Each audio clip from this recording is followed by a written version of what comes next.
Budirit, karya Muhammad Saiful Rijal, dibacakan oleh penulisnya sendiri. Lo tahu, ketololan apa yang paling mutlak? Adalah ketika kita berusaha payah membangun, tapi setelah semuanya terwujud kita malah menelantarkannya. Omong kosong, ini semuanya buang-buang waktu saja. Omong kosong, ya, omong kosong. Sekarang mana? Tidak ada satu orang pun yang datang. Kita itu anak teknik, bukan anak sastra. Untuk apa pedulikan literasi dan diskusi? Seperti orang yang sok-sokan peduli pada keadaan dengan embel-embel mencerdaskan kehidupan bangsa. Lebih baik kita melakukan eksperimen, merakit, membuat sebuah terobosan baru dalam dunia teknik, demi menunjang masa depan. Ini bukan masalah teknik atau sastra, tapi ini soal peran kita sebagai mahasiswa, sebagai orang terpelajar. Allah, urus saja sendiri, gue balik. Aku mendengar perdebatan mereka berdua dari balik pintu. Seketika aku tidak percaya, perbedaan pikiran bisa membuat persahabatan berantakan. Aku menghindar dari pintu yang tiba-tiba dibuka oleh Boni dengan sangat cepat itu, dan menjauhkan tubuhku yang mungil ini dari kontak fisik dengannya. Ketika pintu itu terbuka, dengan tidak sengaja aku menatap matanya.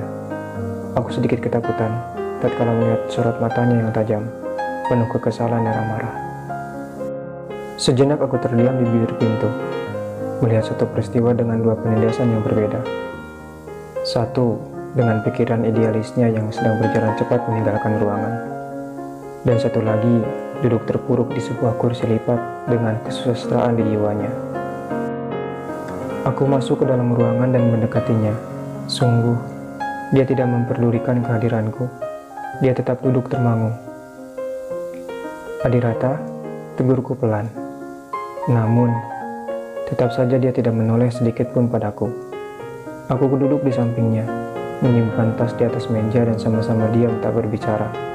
Mungkin dengan cara itu aku bisa mengerti akan keadaannya sekarang. Aku gagal, ucapnya parau. Dan kulihat dia masih tertunduk. Aku gagal, diulanginya lagi. Aku gagal. Aku gagal tidak bisa merangkul semuanya. Mereka semua meninggalkanku, termasuk sahabatku sendiri. Aku terdiam mendengar kesusahan hatinya itu. Karena bagaimanapun aku tahu perjuangannya membangun Budirit, walau aku bukan salah satu anggotanya. Aku bukan seorang anak teknik, juga bukan seorang anak sastra. Aku datang dari studi perawat yang sedang menjalin kasih dengan anak teknik yang memiliki jiwa kesusastraan. Banyu Adirata.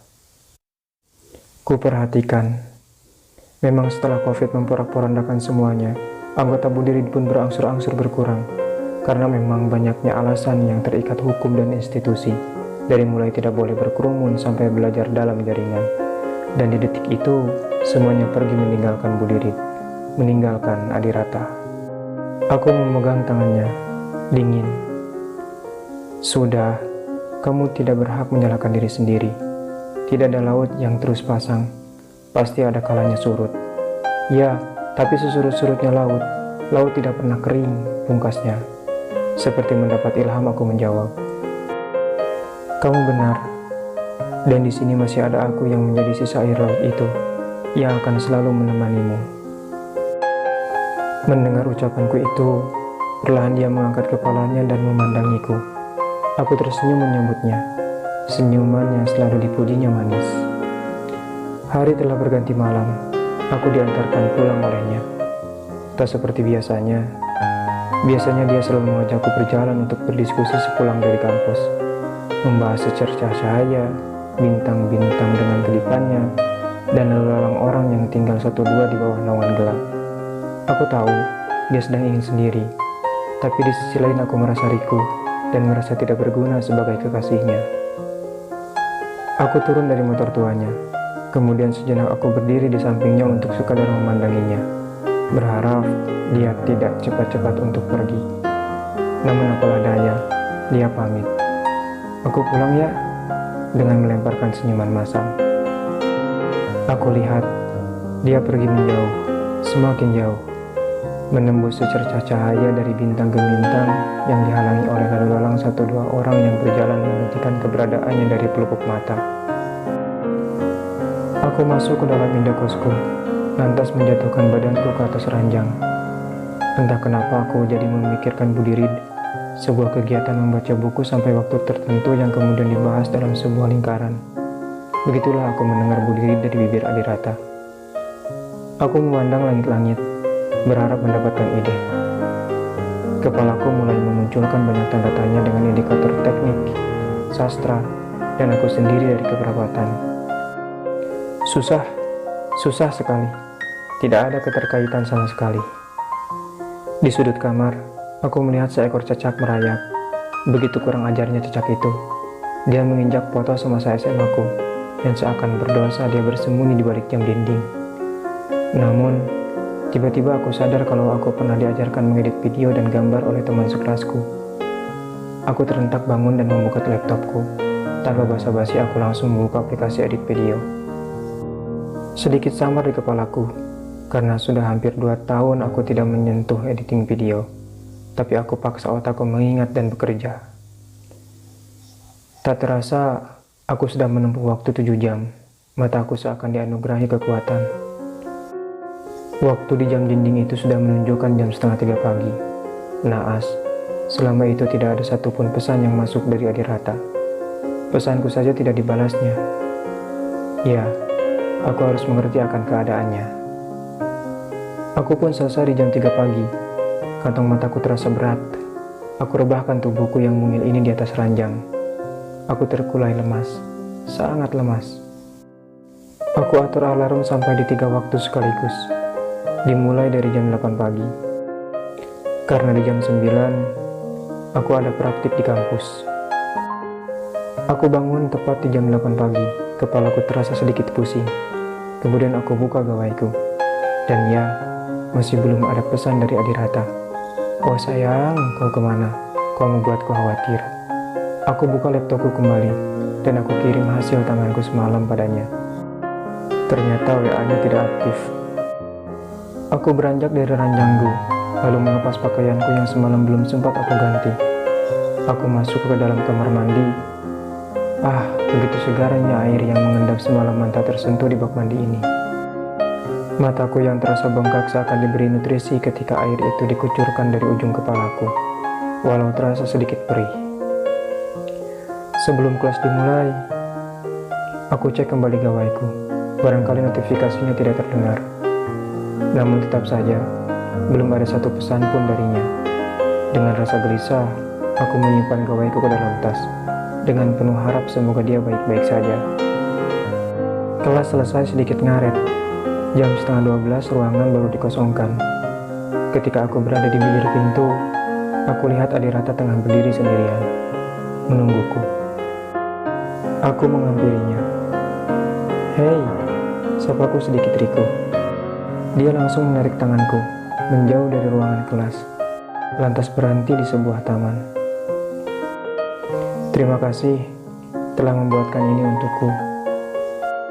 Dia memperlihatkan video ajakan Budi Reed karyaku itu. Aku tahu langkah ke depannya harus apa. Lanjutnya. Aku tersenyum melihat wajahnya kembali bernyawa.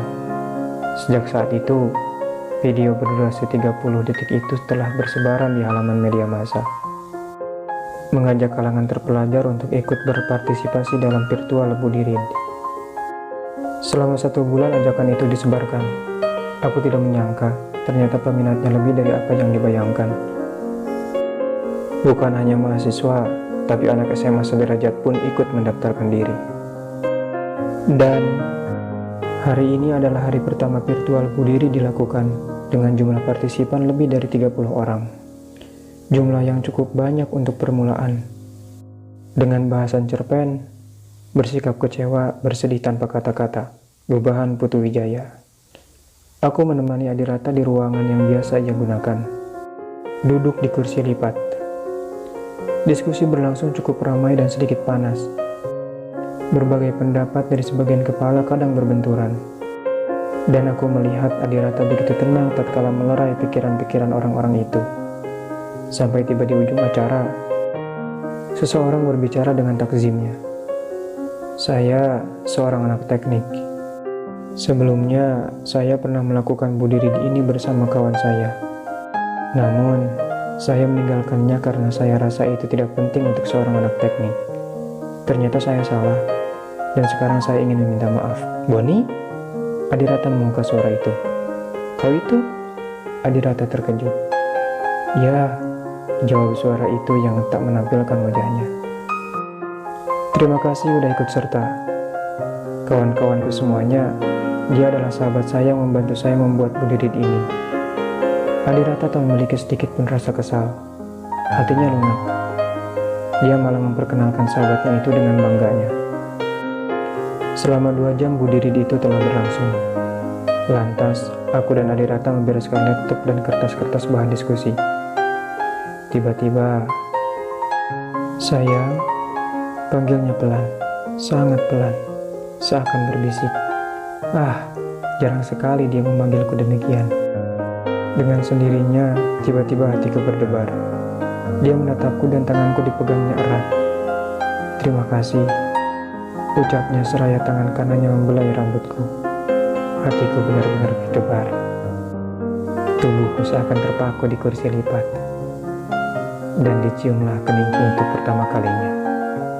Aku terpejam.